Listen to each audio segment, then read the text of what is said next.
Καλησπέρα σας. Ευχαριστώ που παραβρεθήκατε εδώ στην απόψινή διάλεξη. Βλέπω πολλά καινούργια και άγνωστα πρόσωπα στο πρατήριο. Για σας ένα ιδιαίτερο καλωσόρισμα και να σας βλέπουμε πιο συχνά σε αυτή την αίθουσα. Σήμερα το πρωί είχα ακούσει μια ραδιοσυνέντευξη στο σταθμό 3Z, όπου ο εκφωνητής Βαγγέλης Καψάλης, που μόλις μπήκε μέσα, πήρε μια συνέντευξη τον καθηγητή Xenophon Moussas. Και ο καθηγητής είπε ότι πρέπει να πούμε ένα πάρα πολύ μεγάλο ευχαριστώ στο Θεό Ποσειδώνα, διότι προκάλεσε τις καιρικές συνθήκες που προκάλεσαν το ναυάγιο και έτσι πριν τον περασμένο αιώνα μπορέσαμε και βρήκαμε το μηχανισμό των αντικειθήρων. Δεν διαφωνώ με αυτή την ανάλυση, αλλά θα ήθελα να προσθέσω ότι πρέπει ταυτόχρονα να πούμε και ευχαριστώ στον Θεό Ερμή. Γιατί είναι ο Θεός Ερμής που προστατεύει τους ταξιδιώτες. Και είναι ο Θεός Ερμής που προστάτευσε τον καθηγητή μας απόψε σε αυτό το μακρινό ταξίδι στην Μελβούνη και θα τον προστατεύσει στην επιστροφή του. Και εμείς εδώ είμαστε τυχεροί που τον έχουμε εδώ και να απολαύσουμε τις γνώσεις του. Γι' αυτό, εκ μέρους της ελληνικής κοινότητας και της παροικίας, θα ήθελα επίσημα να σε καλωσορίσω στη Μελβούνη, καθηγητέ Μoussas. Ευχαριστώ.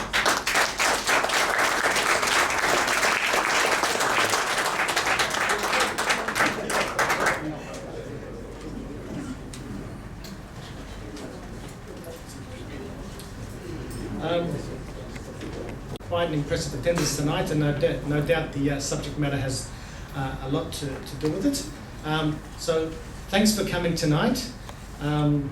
And for those non-Greek speakers in the audience, what I mentioned was that there was a radio interview this morning where Professor Xenophon Moussas was interviewed, and he said that we have to be very fortunate. We have to give big thanks to the God Poseidon, because basically he was the one that provoked the shipwreck, and because we have a shipwreck, we also have the Antikythera mechanism was discovered last century by sponge divers. I just added we also have to thank the god Hermes, because he's the protector of travellers, and the god Hermes has been his guardian angel in his long trip to Australia and his return, of course, and we're very lucky to have him today with us so he can share his knowledge on the Antikythera mechanism. I will keep the introduction very short because the professor does have a flight to catch tonight, so we've got a very tight schedule, and with your questions, please make them concise. We are pressed for time tonight. A bit of background on Professor Moussas. He's a retired professor in space physics, former head of the space physics group, former director of the astrophysics lab, and former director of the observatory, the National Kapodistria University of Athens. He's one of the leading scholars on the Antikythera mechanism, a computational device in antiquity. His awards are too numerous to mention. He's collaborated on many research projects with NASA, ESA, the European Space Agency, and he's also supervised numerous PhD students and probably over 200 Bachelors of Science students. He's taken part all over the globe on exhibiting this mechanism and explaining how it probably worked and how it was used. As I said before, he's one of the leading proponents of this device globally. It's his first visit to Australia, so a big round of applause for our visiting scholar tonight, Professor Xenophon.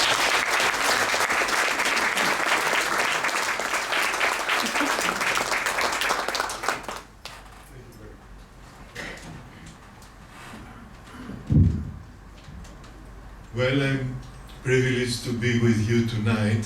Thank you very much for the invitation and organizing all these, dear Nick, and thanks to all of you.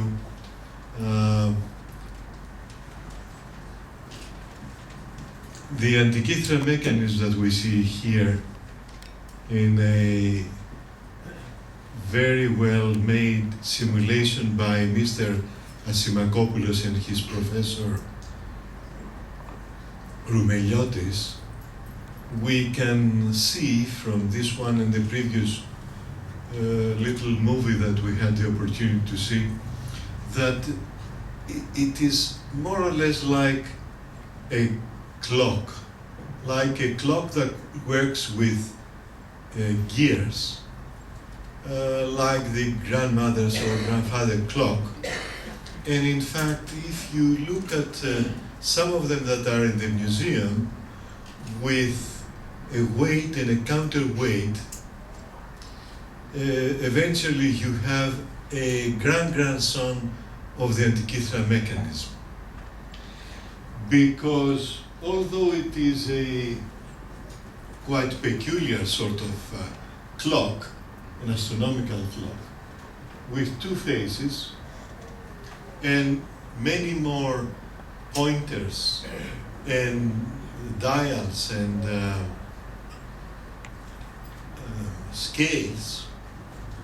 There are two spiral scales, for example, that, and it is the only device we know of worldwide with this sort of spiral scales. When you study it, you understand that it is really a clock and a dedicated astronomical computer dedicated to calculate the position of all the then known astronomical objects, the sun and the moon and the planets. And it even predicts the eclipses, lunar and solar, all that. So it is really an amazing thing that humans, sometime around the 2nd century BC, 150 to 100 BC, our specialists say, and it has been constructed somewhere in the Greek world, around the Aegean. Perhaps Rhodes is one place where they had an excellent tradition in both the astronomy and in manufacturing various complicated and advanced things like this ancient clock. So this we'll learn tonight, and it is the result of our research that we have done with 3 colleagues initially, Professor Siradakis, who has given here a talk a few years back, and Professor Edmonds of the University of Wales in Britain, and his colleague, Dr. Frith, based in London, in fact. This was our initial team, and then it expanded with many more people. Let's go now to our presentation that being here, I'm presenting to you this very old computer that we have, excuse me, this is not the one we want to show.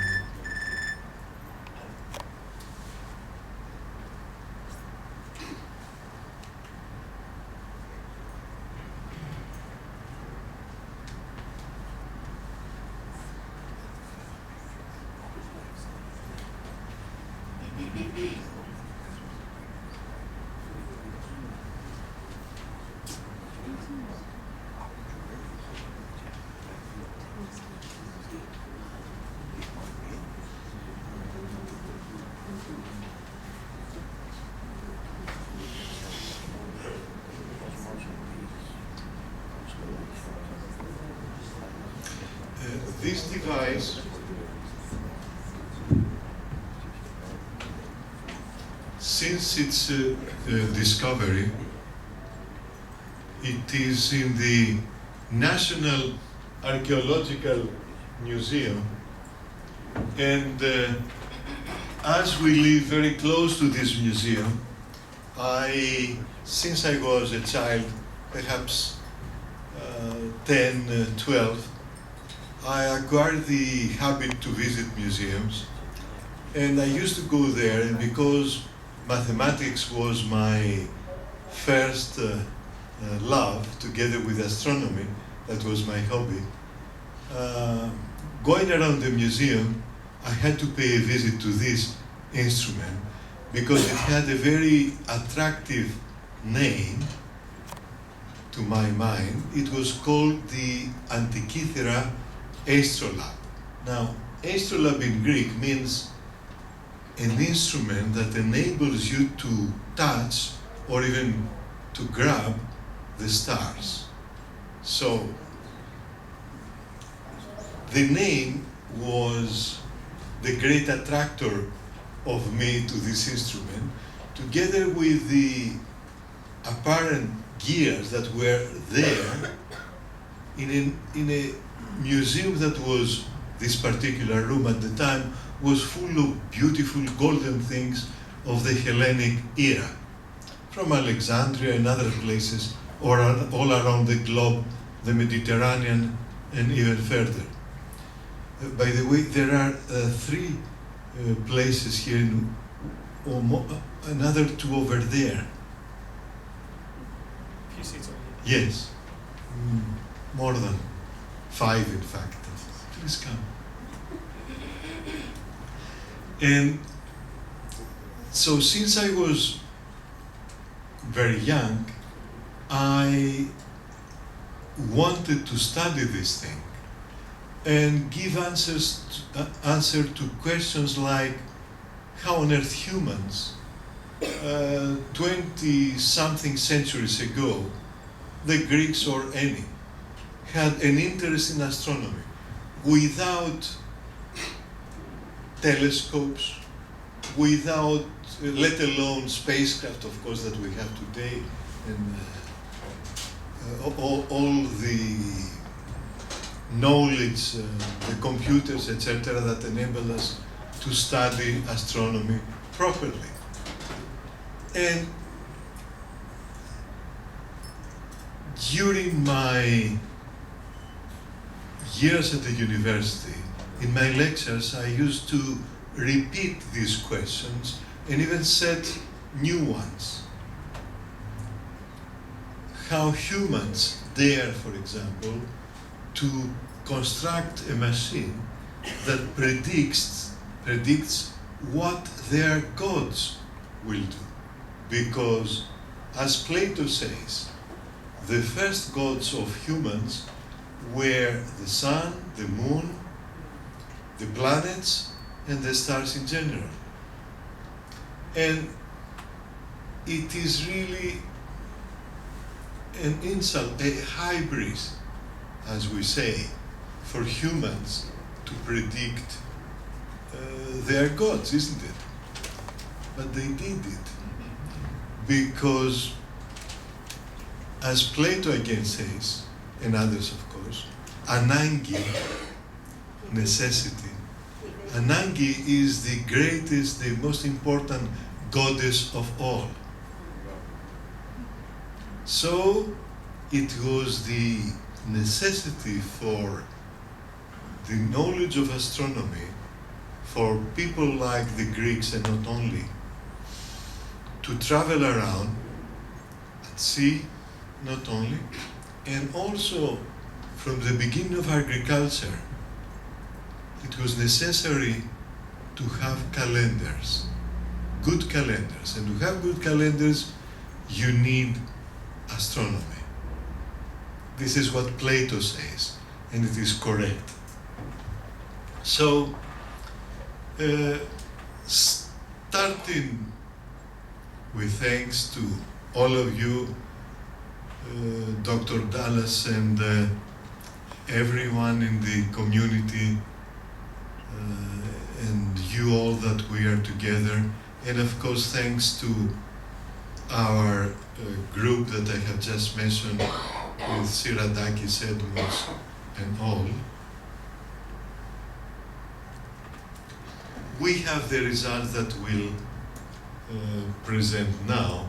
This is the instrument. It is really a mechanical cosmos, an automaton of the 2nd century BC with 2 phases, as we just saw. And here we have, for example, the moon and the sun, and again the moon and the sun, a calendar all around, similar to the one we use in our everyday life. And the moon goes around the earth with a variable speed in this instrument, following very well Kepler's 2nd law. Great surprise. Probably the greatest, it was the first, and perhaps the greatest of all to us. And here we have a few more calendars. Down there we have a calendar that predicts the eclipses. This was another surprise, although we were prepared to find something like this, because the law of physics that enables humans at the time to predict eclipses was already in a very small part of the manual of the computer, because as all scientific instruments and as your computer or even your telephone has, it has a manual that tells you how to open it, how to orient it, how to set it up, and what you expect to find with this instrument. So there you have these laws concerning the eclipses. And the eclipses are here, all around. It is a calendar that has a duration of 18 years and 10 days and 8 hours. Very odd, of course, to have a calendar that has such an accuracy that needs to count the 8 hours. So the Greek take the triple of it. That is a 54 year and 1 month calendar that they call exeligmos. Exeligmos means that the sun and the moon go around in helices, in spirals, over this time period. And this is the periodicity of eclipses. This is the etymology of exeligmos. And let's have a look now inside. It is made of very well designed gears, very well cut, with excellent metallurgy. The alloys are different for the gears and the axis and the axles, and different ones have been used for the manual, for example, that is written on some pages made of copper, softer than the rest. And another surprise was that the gears contain some lead. Why? Lubrication, exactly. So it is the same principle that we have been using during the previous century to lubricate our cars' engines. But here you have the same principle used 22 centuries ago. Really incredible. and many more, and I could talk really for probably 10 hours without being bored. But we're only here for a bit less than an hour. And right in front of us now, we have 4 of the gears that give variable velocity to the moon. To follow, as we said, Kepler's second law. And although we have read that in ancient Greek books, we thought that this was an exaggeration. Because when you read in a book that tells you how to construct such a machine, that they in fact call, the Greeks at the time, tablet. You don't believe that. They call them pinakidion. Pinakidion now in Greek means little table. Table is pinax, pinaki or pinakas. Pinakidion is little table, so tablet. Now, you read in the books that you can construct this sort of tables or tablets with what you have learned up to now in the book. And this table gives continuously the position of the sun. So, this tablet is a clock. Continuous motion of the sun means you have the hour, so it is a clock. Then you read a few lines further that these tablets give you the perigee and apogee of the celestial bodies. Another surprise. When you read it, you say, well, this is science fiction.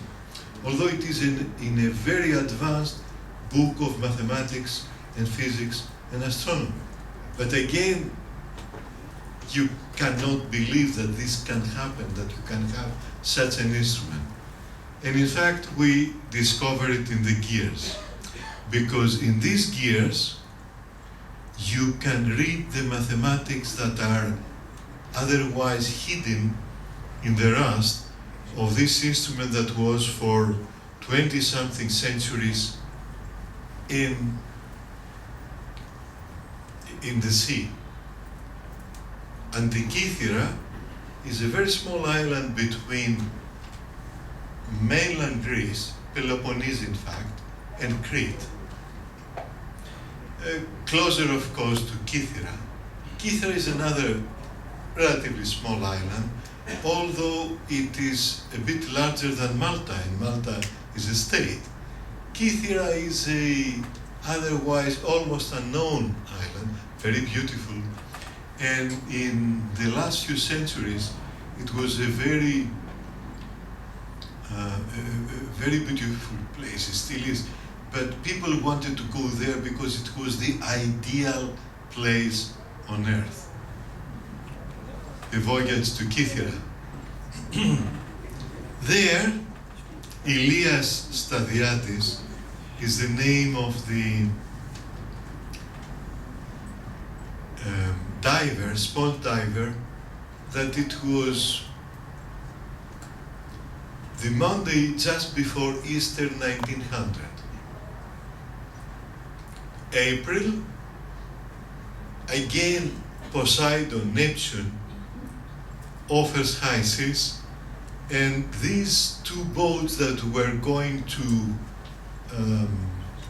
Libya, to Africa, to collect sponges for 6 months or something, they had to return back, and they go to this place at the northern part of Kythera for a few days.